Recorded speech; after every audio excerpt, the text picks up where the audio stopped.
To believe that certain races are inferior and that we should leave them be so they can die off, whether scientifically backed or not, is callous and cruel. It proves the idea that Christians have that us atheists are cruel and only believe in science. Science is a beautiful thing, and I almost always go with it over emotion. But in this case, to say that science, which isn't even on the racist side in this case, is absolutely evil. My definition of evil being any action or belief that causes harm to another when it is unwanted. But aside from being evil, it isn't even scientifically backed. Do you realize that to prove with a 100% certainty that a white man is smarter than a black man due to genetics, you would have to raise both men in the exact same environment with parents that have the exact same IQ and give them the test on the exact same day. And then you would have to repeat the experiment many times over to gain solid evidence. Besides, what is IQ anyway? It means intelligence quotient. But what is it, and why is a high IQ good?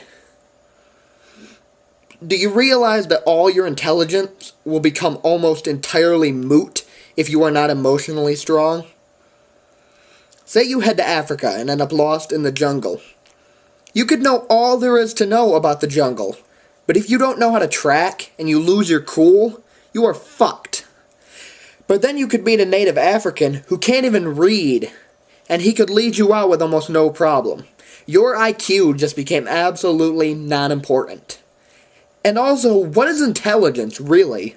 To me, intelligence is measured by the ability to think cognitively and solve problems when you are faced with them.